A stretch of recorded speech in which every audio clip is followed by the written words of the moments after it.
Hey everybody, I'm Kate Conroy, And I'm Vinny Civitello. and this is Other People's Business, which is the podcast from the New Jersey Business and Industry Association, the largest statewide business association in the entire United States of America. We release a new episode every other Wednesday, so be on the lookout for that. Shout out to New Jersey Manufacturers Insurance Group. They do home, auto, and workers' comp, and they're the official sponsor of the show, so check them out. Awesome. Housekeeping matter or two before we get this train rolling. This podcast is available just about anywhere you can get a podcast. That's iTunes, Google Play, Amazon's TuneIn. We even throw these things up on YouTube if you'd rather watch than listen. But no matter how you watch the show, give it some love. Give it that like. Give it that comment. Give it that 5-star review on iTunes. Get yourself a time machine. Go back in time. Find young Kate. Find young Vinny. Encourage them to do the podcast earlier so you can have even more episodes. I Right? love that idea. I love that idea so much. Good But idea. also, if you have a time machine, there's a lot other things you could probably. I'm thinking about killing Hitler. You know, the old tried and true. Just throwing it out there. If you have I'm a just time trying to machine, come up with something that like maybe wouldn't disrupt the space-time continue. Like, like you do that, you come back, you're in a world that's just completely bonkers. Like, changes everywhere. If we started doing this podcast like a year earlier, in the grand scheme of the universe, nothing will have changed. that's true. That's true. Yeah. Okay. Maybe I'm not going to encourage people to not kill Hitler. And I'm not saying that if you have the opportunity to go back and kill Hitler, do it. Why not? But I'm just saying, like, for some low-hanging fruit, more episodes of this show would not hurt anybody. That's all I'm saying. 100% correct. 100% So with correct. all of that out of the way, Oh our my awesome God. guest today from the Somerset County Business Partnership is Len Harris. Len, say hi, and for the sake of the audience that's not watching this on YouTube, let them hear your voice. Oh, you guys are awesome. Thank you so much. Nice to meet everybody. Great to be on the line with you, Kate and Vinny. You guys are rock stars, so I'm really honored to be here. Oh, It's you're a my rock honor, star. believe me. Oh, this is very cool. Thank you. Thanks for the invite. No, we're so happy you're here. All right. Today's icebreaker is, what are you currently binging? It can be books, movies, TV, food. I'm happy to start.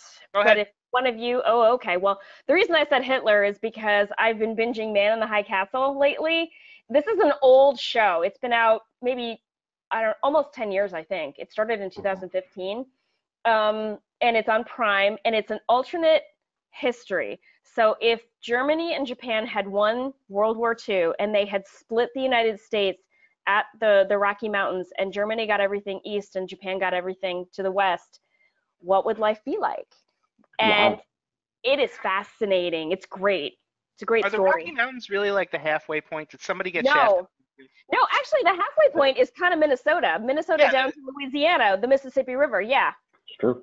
But Yeah. I guess the Rockies are a lot harder to climb over, so they just were like, we're just gonna let that neutral zone there, basically. So who got the smaller side? Japan? Totally, Japan got it. Yeah. Oh, Hitler wow. guy, I know. That's Ooh. what I'm saying. That's incredible. It's Who decided great. that? The story is great because you've got a resistance movement, obviously, but the story is set in 1962. So like Wow. 20 years after the war began, and a lot of the people who are the main players were children or not even alive when the war was happening, and so they have all kinds of feelings or neutrality about the war. Like a lot of them, it's the only world that they've ever known. And in this world, Japan does not have the same kind of technology that Germany has, and Hitler's an old man now, and there are all these people kind of conspiring around him, and he is, I can't even believe I'm saying this, he is keeping the peace. Hitler is, because a lot of the people who want to kill him and take that top spot, they want to start a war with Japan and just take the whole United States plus pieces of Asia and like just world domination basically. And Hitler is the one who's like, guys, life is good. Let's just, Wow. This right? is kind of like a revelation story, kind of like the Antichrist, you know? And it's bananas, but it's a great story. It's really well written. The acting is good. It's good stuff. I recommend it. Wow. It weirdly reminds me, like, I was in the movie theater a decade ago watching the remake of A Nightmare on Elm Street, and traditionally, like pre this remake, Freddy was a child murderer and a child molester and all that, and the parents killed him because like he got off on some technicality in the courts. So when they remade the movie, they made it like he was framed and he didn't really do those things. And so I'm sitting there and I'm like, I just can't be sympathetic to Freddy Krueger. You know, like, and to be honest, by the end of the movie, you realize he wasn't actually framed, and I was like, okay. But they spent like most of the movie trying to make me feel bad for this guy, and it sounds like the same thing. Like maybe we're supposed to be sympathetic towards Hitler in this. I don't know. Right. I don't know that I can. I don't know that I can do that. No, you totally divorce myself from like yeah. And they're not really asking you to as viewers. Okay. They're just painting such a crazy alternate history that it's just fascinating. It's been I'm only at the beginning of season 2, and it's great. I would just say. So you mentioned that Germany has the better technology in that little world. I remember somebody told me once that after the bomb dropped in Japan, they had to rebuild their infrastructure in a way that like we've kind of like patched things, put like a little bit of duct tape here, and whereas they got to start over at a later point, and as a result, their technology has kind of outpaced ours. It'd be interesting, in this world where they didn't lose, that conflict, that their technology, and I don't know if that plays into it at all, or if they just maybe like. There's a competition certainly between Germany and Japan, and Germany is winning for sure in terms of the technology. But when I was in Japan, I went to see the Imperial Palace.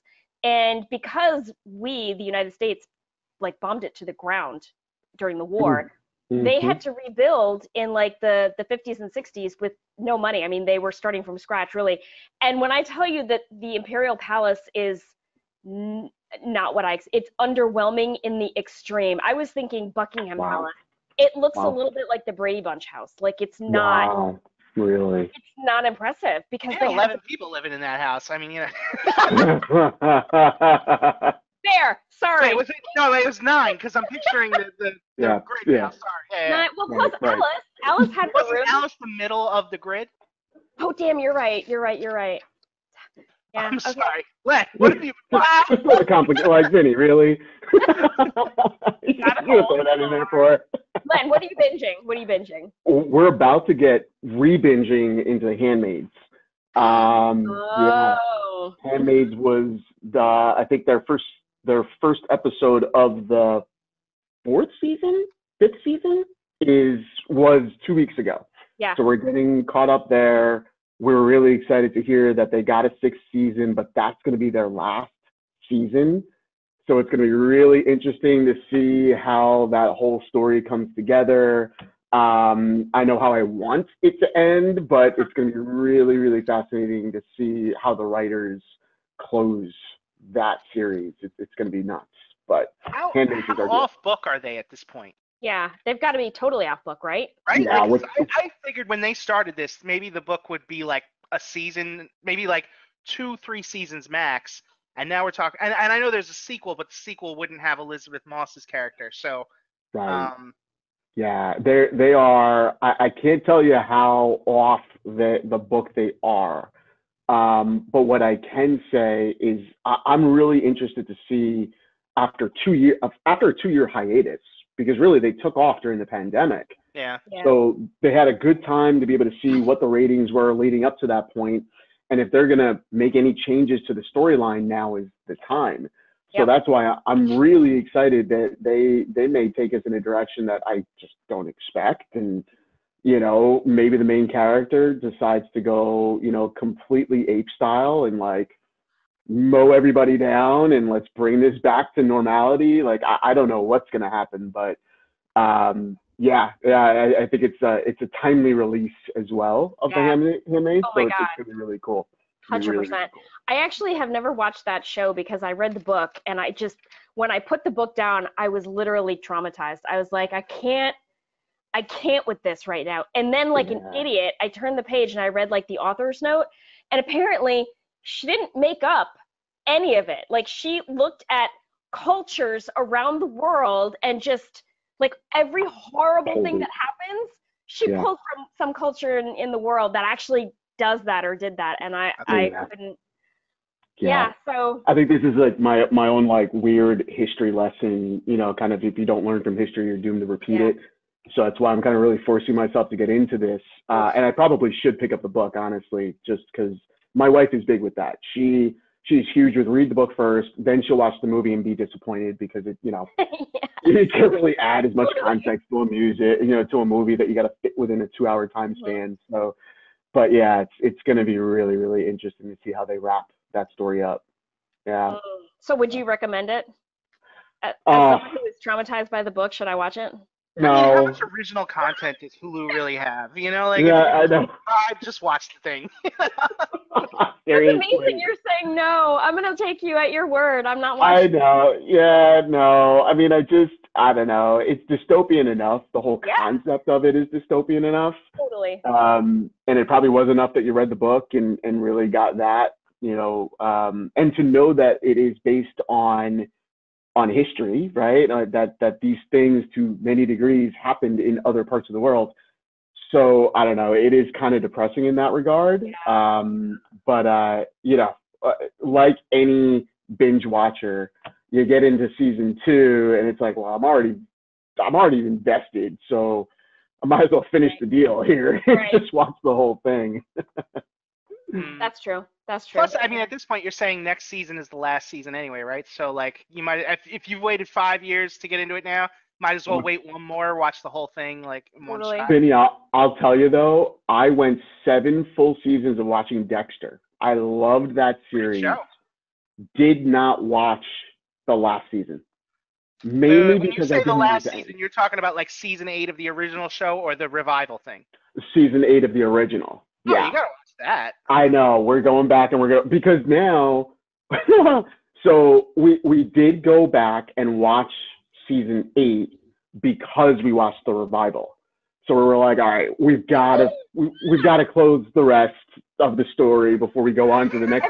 I didn't watch that show, but everybody on Earth was like mad about that last episode, I think, and so. I don't know. Yeah. They didn't want him to die. Like, they didn't want him to go away. They liked, I think, like with any good writer of a movie, you were made to fall in love with that main character. And even more so in a character like Dexter, right? He's not doing the legal thing. He's running around and being a vigilante. Yeah. But you really appreciated what he was doing. He was taking bad people off of the earth. So it was, like a love-hate thing, it was tough. It was tough for people. How was the revival? Because I watched all 8 seasons of the other show. I actually bought the revival, haven't gotten around to watching it yet.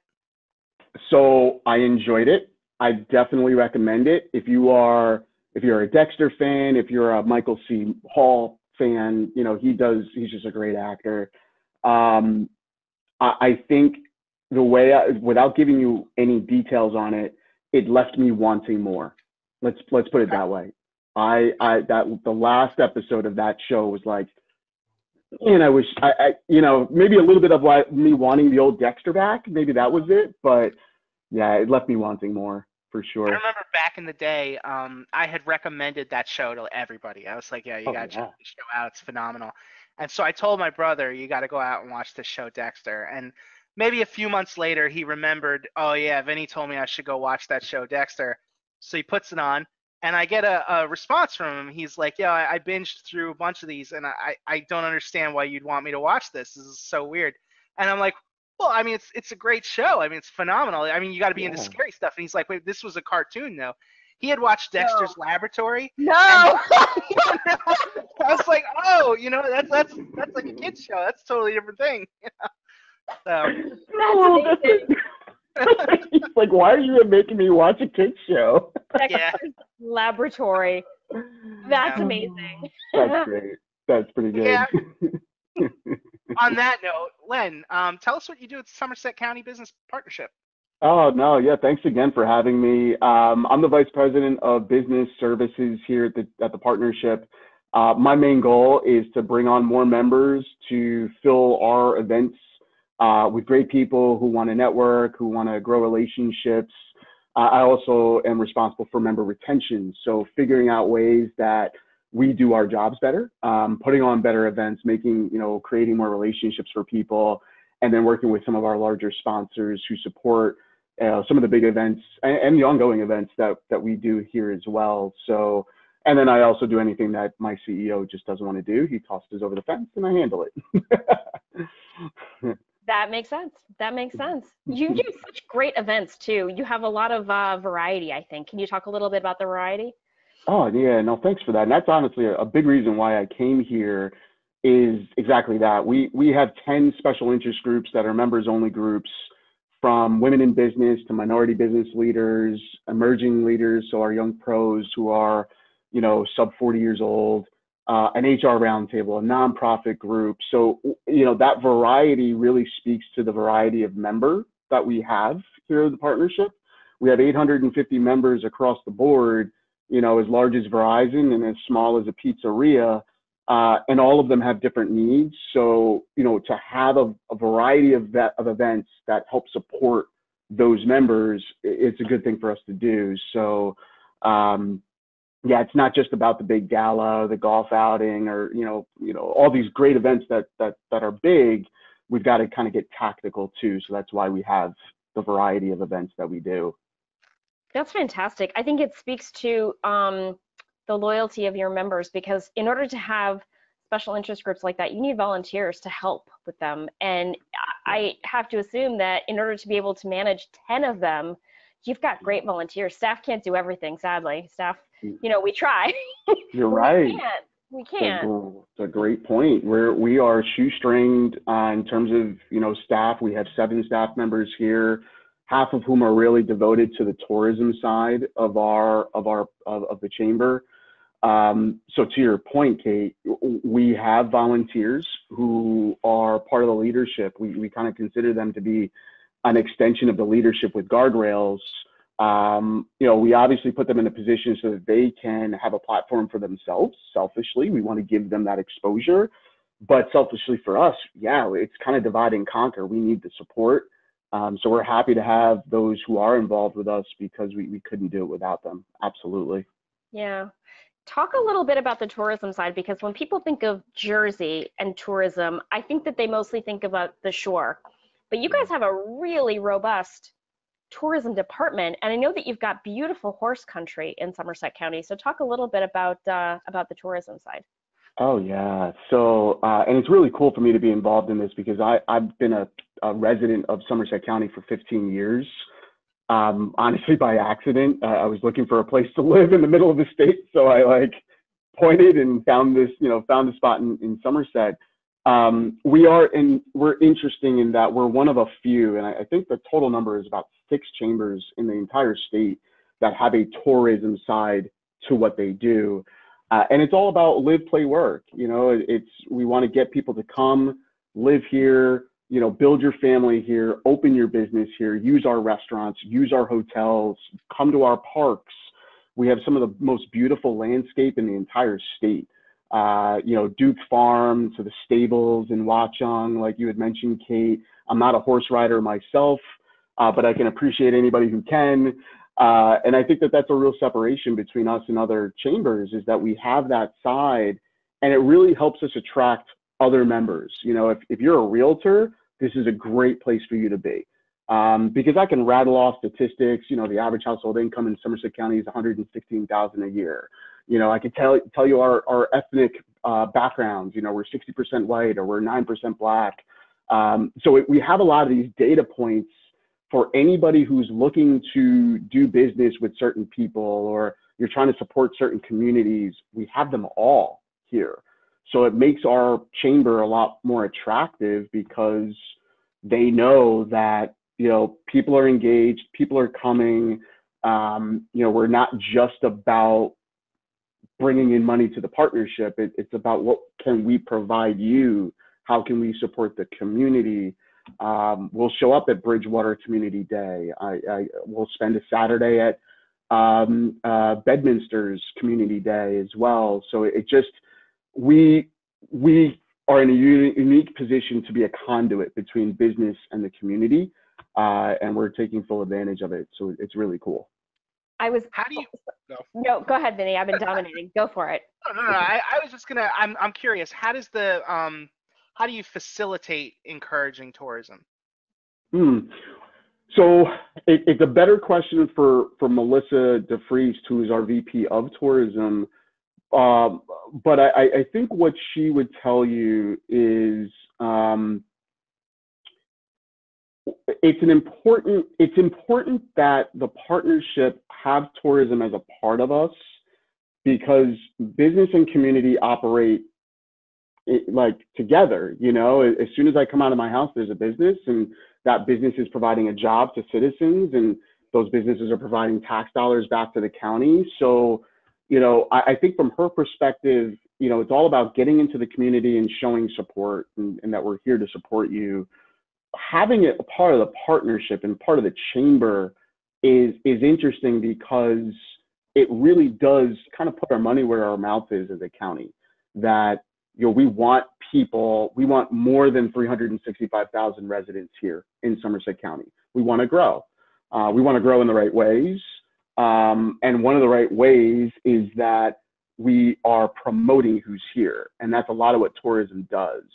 We're a lot of times supporting organizations that may not be even members of ours, but because of tourism, we'll do that. So, I think that she could probably give you a much better answer, but from my perspective, I see the connection pretty clearly. I don't know if that answers your question, though. Yeah, no. I was just wondering, sometimes you go to the airport or like the train station and you see a big banner up that's like, go to, and it's not even like a specific business. It'll be like, go to the Jersey Shore, have fun. I was just wondering if that's like the sort of thing that you guys were doing, Yeah. And so I'll give you a great example. We have a Sip and See campaign right now. We have about 7 breweries that are part of the county, and they need support. They need attention. They need people to know that they're there. Same thing on our parks. We've got Colonial Park that has a great, splash pad, really nice picnic area by the river. We've got, Duke Farms, which is like historical, and I think it's very easy for people to miss what's here in Somerset. There's a lot of attention on, Middlesex and the sciences. There's a lot of attention on the Meadowlands because of all the entertainment, and that's great. That's great for them. It's great for Jersey. For us in Somerset, we have a lot to offer. We have the whole pharmaceutical corridor right up and down 202 with, companies like Roche Diagnostic or J&J or Sanofi. We've got amazing restaurants that honestly, I don't even know that I need to leave the county to have a good meal or a good date night out with my wife. Just go to downtown Somerville, you'll find it. Or head over to Route 22 in Greenbrook and North Plainfield. Great restaurants there. Or the Greenhouse. Ooh, that's a good spot. I had the best pumpkin ravioli I've ever had. And you do not put those flavors together. I would never think pumpkin ravioli, but they did it, and it was unbelievable. Wow. Shout out Greenhouse. Ravioli's been around for a long time. I think it's time to innovate, Yeah, wow. That's a good point. Oh, yeah. No, I love what we're doing here. Yeah. Yeah. And I think it's so interesting because there are very, very few chambers that take the approach that you're taking with the community. So many chambers are B2B only, like they believe, and for whatever reason, that's how they were founded, or that's what the board is directing the staff to do. I love that you guys are really focused on not only the business, but making the world a nice place to live where you are, so that the people who live there in those communities, like I was actually going to shout out Somerville as well. I sit on the board of a not-for-profit, and they have an office in Somerville, and so I go there every once in a while. I love that town. You guys are doing such great things in Somerset County. Yeah, and then that's a big testament to downtown Somerville. There's a whole organization that's there to support the efforts and attract people. I think that it works out to be a great partnership where we kind of at the county level are promoting all of these spaces, and then organizations like Downtown Somerville or the Basking Ridge Business Alliance that they're there kind of boots on the ground with those local businesses. So no, to your point, and again, this is coming from somebody who is part of the community. I've lived here for 15 years. It's really, really exciting to see what we're doing, because I am a firm believer that high tides lift all boats. So as the partnership, if we're here supporting the businesses, we know that the community is being supported. Let's pull the two together in every way we can so that we are continuing to evangelize why this is a great place to work, great place to live, raise your family, great schools. We have a good mix here. We really do have a good mix here. I love it. I couldn't agree more. All right, I think on that note, we are going to take a quick break and then we will come back. And welcome back. And it is now time for our lightning round, which is new, but already a favorite. The lightning round today is brought to us by Gibbons LLP. Len, are you ready? Let's do it. All right, here we go. Favorite pizza topping? Oh, pepperoni. Pepperoni, of course. Yeah. But like pepperoni that curves up on the edges, like that. Yeah, that's a little crispy. Oh, that's interestingly specific. All right, I can get behind that. I'm with you. Greatest TV show ever. Wait. Can we just before we move on from pepperoni? Yeah. But it's interesting. You really gotta do it right if you're gonna do the curled pepperoni, because the risk there is that it burns, and when it burns, it just makes that. 100% agree. But I'm gonna go ahead. First curled up pepperoni I've ever had was at Old World Pizza in downtown Princeton, next to Hoagie Haven. Many people who know Princeton know Hoagie Haven, but right next to that was Old World. Brick oven pizza to die for. Oh yeah. To die for. Amazing. I was actually going to ask you, since you're all about, promoting Somerset County and the tourism and the restaurants, what would you say is the best place to get pizza in Somerset County? Oh, dude, or your favorite. It doesn't have to be. You don't have to like. Sophie's choice question. Yeah. Yeah. Well, I'll answer. The best pizza we have in our town where I live, and I live in Somerset, so this qualifies. Bella Pizza. It's at 1075 Easton Avenue, Tower 2. Really, like, not quite a hole in the wall place, but off the beaten path sort of thing, off of Easton Avenue. That's and impressive. Really, really good pizza. Just kids eat it up. So yeah. I have to say it's very impressive, because when I have a favorite restaurant, I don't share that information. I want it to stay yours. Not crowded. I've made that mistake, and favorite places have closed. So. Yeah. All right. That's a good point. You've got the. If I go to Bella, what am I ordering? What are they great at?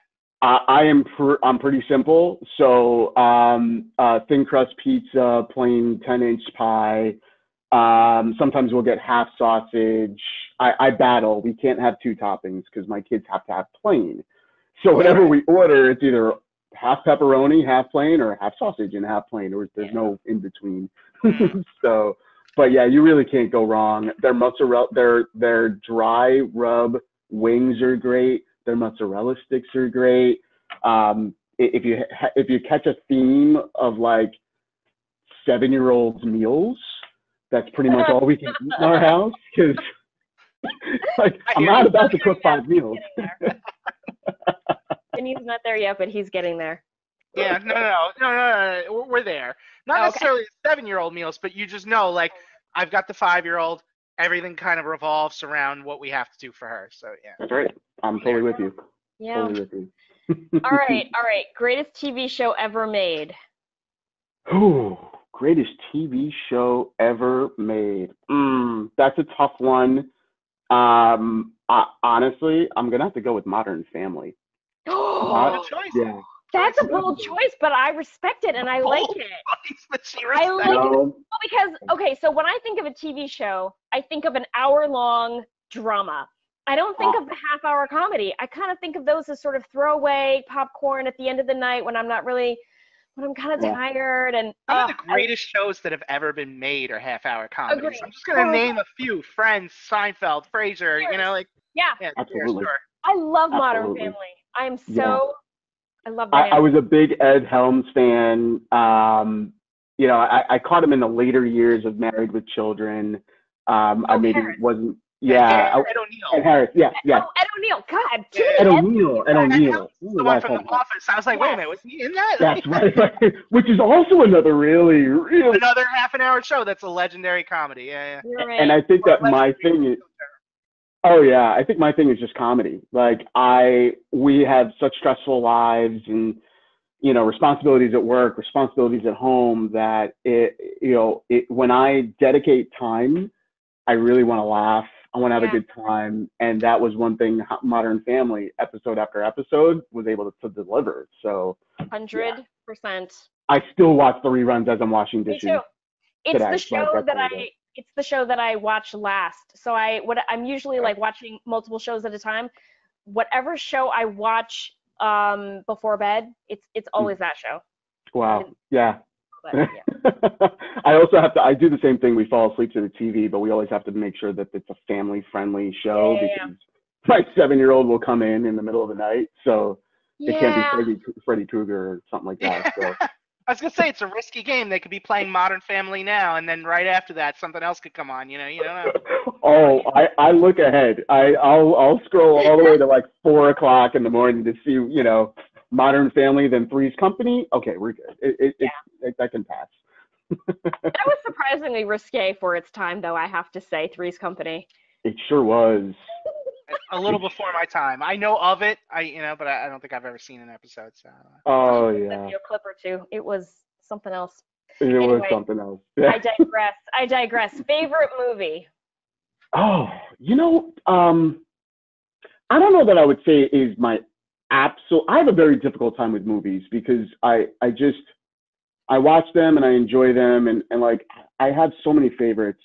Draft Day with Kevin Costner. That was it. Now this is like the guy's sports. Yeah, I don't know it at all, but that's okay. Yeah, I'm sorry, and I'm not even to say that just because you're not a guy that you don't know that movie. It was a good one. You know, it's like a sports fan sort of thing. I really appreciated just the way he acted in that movie. I'm kind of partial to the Cleveland Browns because my cousin is working at the Cleveland Clinic. A very, very close second would be. I was just gonna say, while you're thinking of that, Kevin Costner is an underrated treasure. You know, Tom Welling too. You know, since he was in that as well. But like, you know, they both really like they're. I'm gonna say Kevin Costner more than Tom Welling is a legend, and you know, he just doesn't get like the kind of roles you would think he would. Absolutely. I mean, I'm a huge, huge fan of Tom Hanks.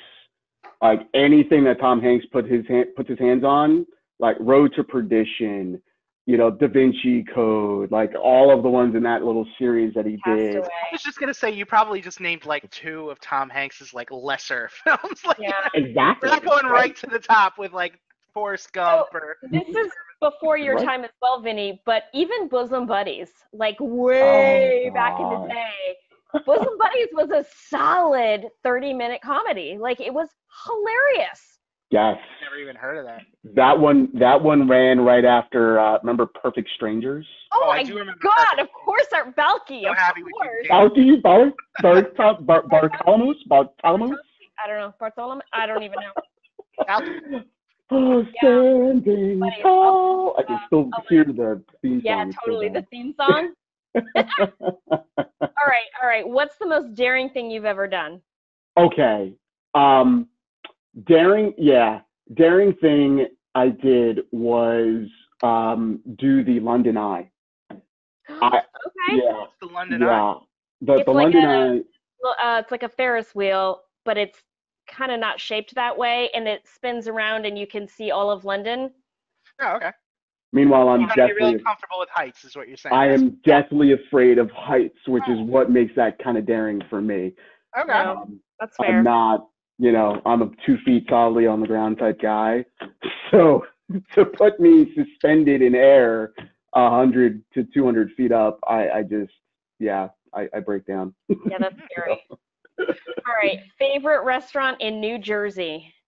There's another opportunity for you to call out a Somerset business, but Doesn't have to be. Doesn't have Well, all right. If that's open, I'll tell you one out of county and one in county. My out of county is Fisherman's. Oh geez, it's called Fisherman's Port Fisherman's something. It's in South Amboy. Oh, it's gonna kill me. Hang on. It. Fisherman. Gotta love technology. South River. It's in South River, Middlesex County, Portuguese fishermen. If you want a great 3-hour meal with sangria, full pitcher, amazing meal. Just absolutely out of this world. Small, unassuming place, middle of an industrial complex, basically, in South River. Awesome food. Never heard of it. This is awesome. In county, that's tough, but Tapestry in Somerville. Tapestry in Somerville has a truffle oil pizza and truffle oil fries. You had me at truffle oil.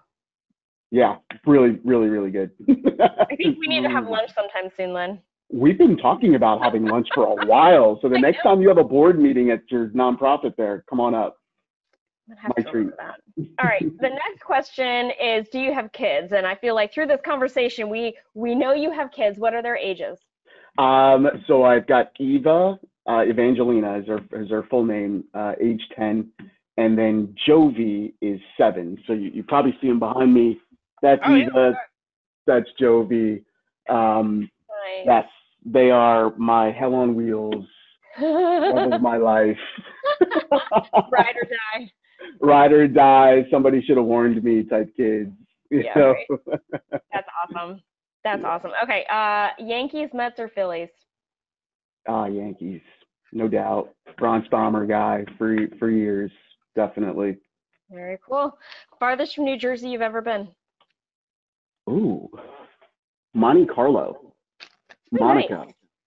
Yeah, Monaco. I made a President's Club trip, and we stayed in the Fairmount Hotel, like right at that curve. Yeah. In the Grand Prix. It was decades ago, it feels like now. But yeah, that was probably the furthest away from the U.S. I've ever traveled. Let's say cool. Pre-kids, did you travel a lot? Because you mentioned London before, so. Yeah, London was 2005. Monaco was 2007. Public service announcement. Do your traveling before kids. Right? Really? I didn't even, I just knew. I was like, before you had the kids, you know? You just assumed it, but you were very right. Yeah, because kids are expensive, so you got to prioritize. It's not even just that. It's like, you got to go to the places that would work for them, because you don't want to be somewhere gorgeous, and then have them like complaining the whole time. Yeah, you got it. Well, and our biggest thing was, so we used to travel to St. Martin a lot. Great place, beautiful beaches, just pristine. But there's not a lot of kid-friendly hotels that you can stay in. So we were renting a house with another couple, and it was one of those where the floor was here and there was this one little step up, so kids would trip over it. And there was an infinity pool in the back, and you can imagine me or my wife just completely out of our skin, trying to keep our daughter away from the edge. So you're right.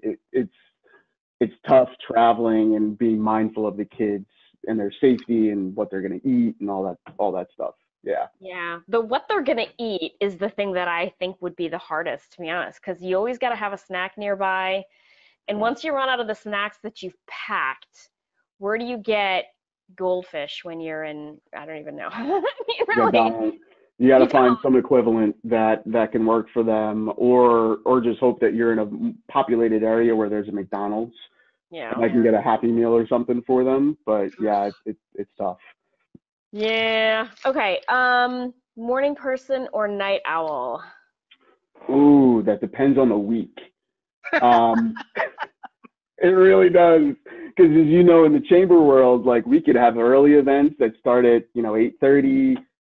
late events. I'm going to one, this afternoon at 6 o'clock to support a member who's got a grand opening.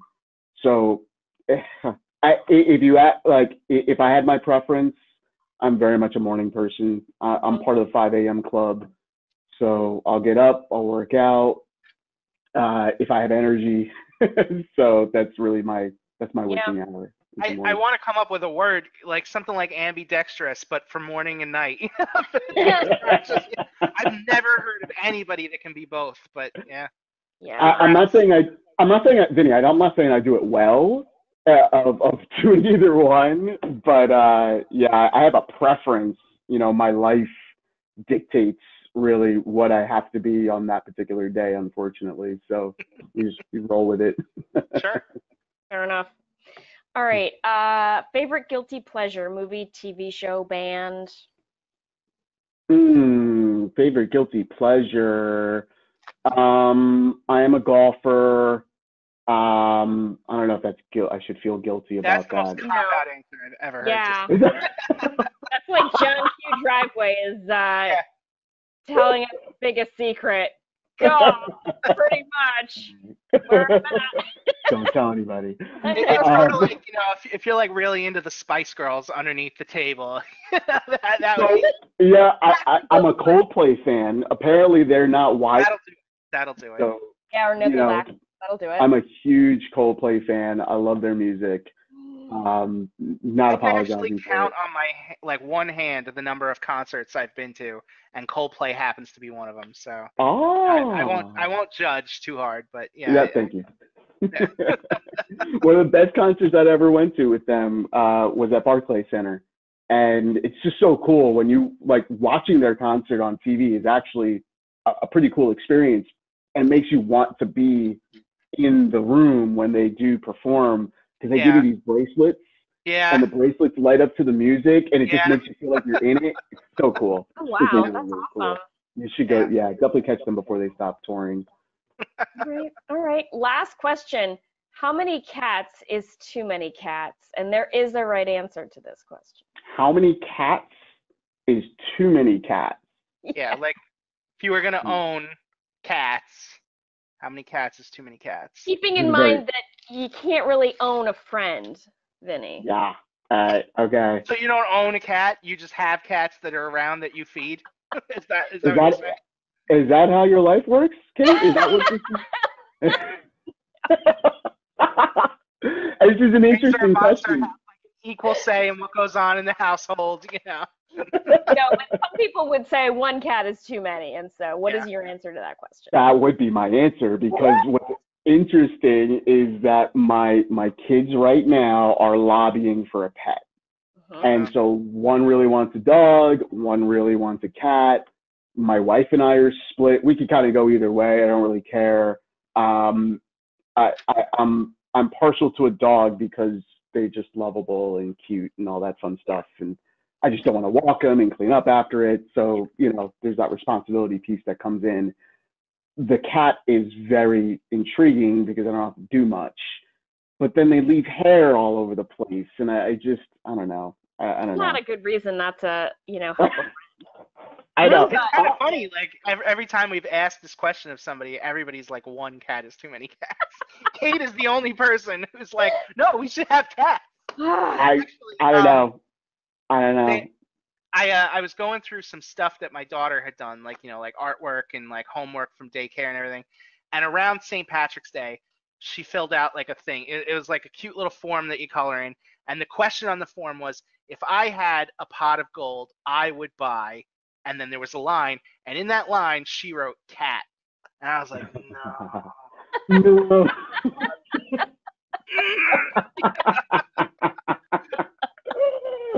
Oh, I'm totally We might get there. But for now, one cat. Just don't ever pay her an allowance. And when she starts to ask, be like, they're kidding. The kids at school, they're making that up. An allowance doesn't really exist. You have to actually go get a job. And you're not old enough to work in the state. Ask, how much money does a cat cost that you could buy it on a kid's allowance? Straight. I'm just thinking how some, I don't know, I grew up in the country, so everybody always had a barn cat that had a litter, and so you could people were always trying to give away cats. Yeah, you Yeah. notice that, like, Yeah. okay, like if you wanted a dog can, like, on the high end can be like $2, $3, $4,000. On the low end, you still have to pay money to like adopt a dog. Yeah. Yeah. Cats, people are like, please, please take this Take 'em. cat. Like, I have like That's 9 right. of them. I gotta get rid of that. Oh my gosh, the apartment complex so like off of Easton Avenue, we live behind an apartment complex. So we have to drive through this complex to get to our house. And I'm not saying that we have like, a kitty litter, like a whole full, complement of cats, but I do see from time to time cats just roaming around. And I look at my wife and I'm like, that's the same cat that was looking at us through the window of this place. Do they just let him out? Like, is it going to go back? I don't know. My wife is very much like you, Kate. She grew up on a farm. So, she's used to cats being around and them being useful because they would kill like the field mice or, so they served a purpose. Yeah. I'm like, look, honey, we don't live on a farm now, so there's no real there's no real need for it. But This is reality. Yeah, we live in the more populated part of Somerset County, so we don't really need it. But All right, well, that was the lightning round, which today was brought to us by Gibbons LLP. Thank you so much. Shout out to Gibbons. And Len, is there anything coming up that you would like to promote? Oh yeah, we are always doing events. Again, 130 events a year. We've got 2 really great ones coming up. October 6th is our diversity and inclusion event. We've got some great panelists that are coming from Sanofi, AT&T, Fulton Bank, small HR consulting firms. We're going to be talking about how D&I can be more a part of a business's strategy. So that's going to be a really great session. And then our annual meeting is coming up. That's our largest event of the year. We're going to stuff 400 people into the Palace at Somerset Park on Davidson Ave in Franklin Township.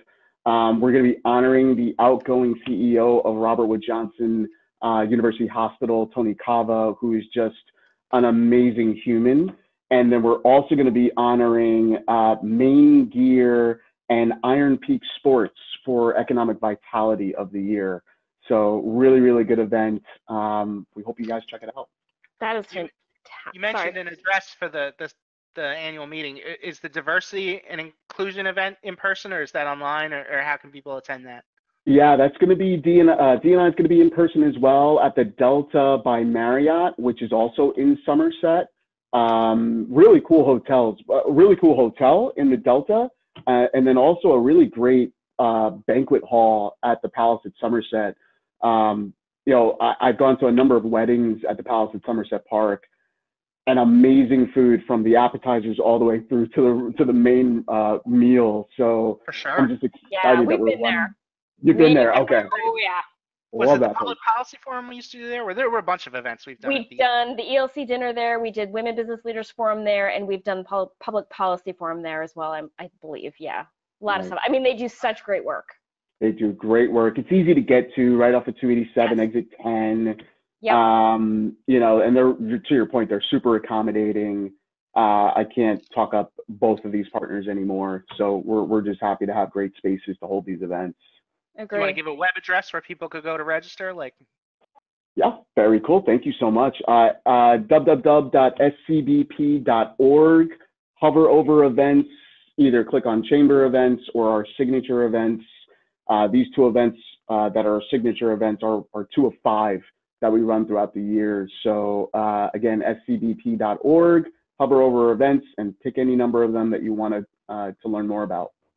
All right, I got one last stumper for you. It's not quite as hard as the most daring thing you've ever done, but how can people get a hold of you if they want to? Oh, yeah, they can email me or call anytime, LHARRIS, so L Harris at scbp.org. I'll throw my office line out there is 908-218-4300, extension 23. I'm active on social media, so LinkedIn, Facebook, find me, link with me, let's talk, let's see how we can help you here at Somerset. We just want more people involved, so we're excited to talk with you. Awesome. I love it. And just one teaser, we're actually going to be doing an event together, NJBIA Yay! and the Somerset County Business Partnership. We're doing a holiday hobnob Yes. to celebrate the holidays on December 1st. More info will be available on our websites as we have it, but make a mental note.